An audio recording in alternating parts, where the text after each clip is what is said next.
Bouz Ligay, Yoïn et mes chers amis, ensemble avec notre prière, donnons de la tzedaka plus que d'habitude, surtout aujourd'hui que nous savons que nos soldats, nos chers soldats, des jeunes soldats, jeunes et moins jeunes, se sacrifient pour effacer complètement cette clipa, cet amalek, et qu'Hachem aide, qu'ils ont réussi d'une manière, le maïlem derhatev, au-delà des naturels, qu'il n'y a pas de perte de vie, ras shalom, et que on en finit avec cette tunnel, on en finit avec cette clipa, qu'on retrouve et relâche tous nos otages et vivant Bezrat Hashem.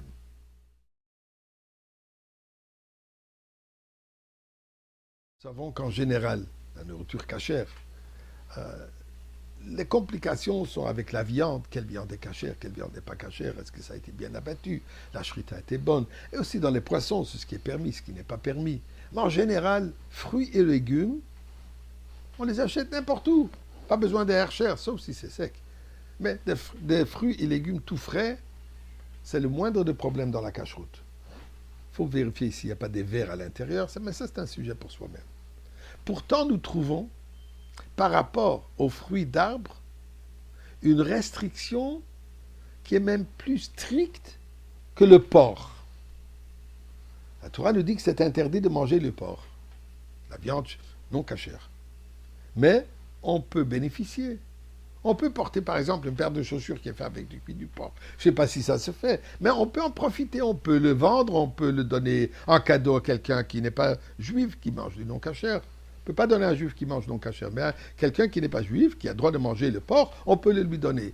Mais quand il vient pour la nourriture, les fruits de l'arbre, la Torah nous dit dans la paracha de cette semaine, dans le chapitre 19, verset 23, Vechitavo el haaretz, quand vous allez arriver en Eretz Israël, et vous allez planter des arbres de fruits, les premières 3 années, interdit d'en avoir aucun plaisir.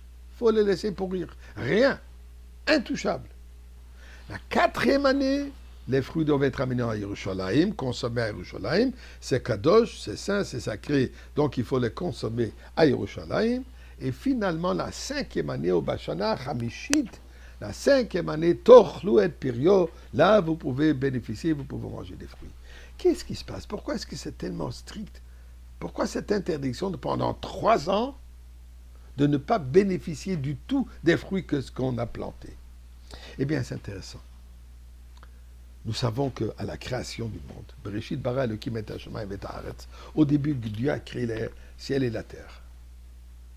6e jour, Dieu a créé Adam et Chava. Dieu leur dit, vous pouvez profiter, vous pouvez manger de tous les fruits, sauf etc.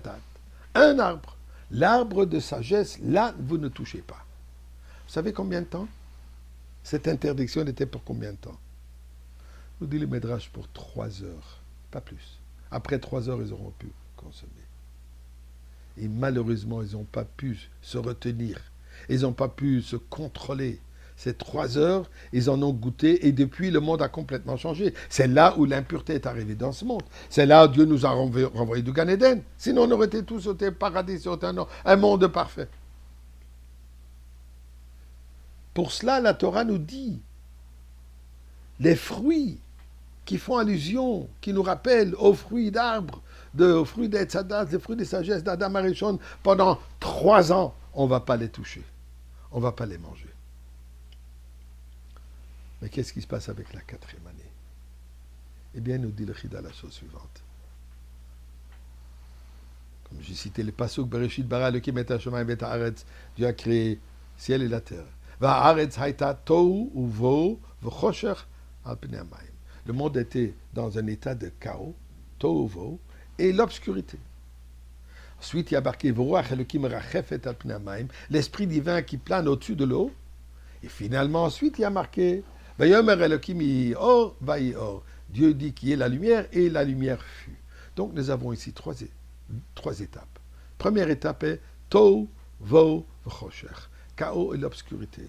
Ceci représente les 3 premières années où c'est obscur, c'est chaos, il n'y a pas de lumière, intouchable. Les 3 ans qu'on n'a pas le droit de toucher.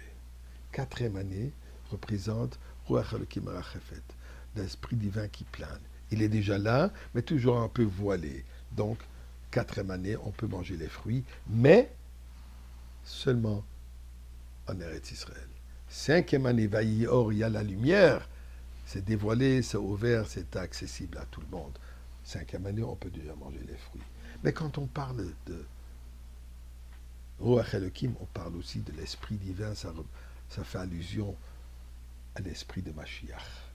Et nous prions à Kadosh Baruch Hu, cet esprit de Mashiach, l'âme de Mashiach, qu'elle soit plus Merachefet, éloignée, mais qu'elle devienne déjà Vaï Or, se dévoile ouvertement aujourd'hui dans la Géoula.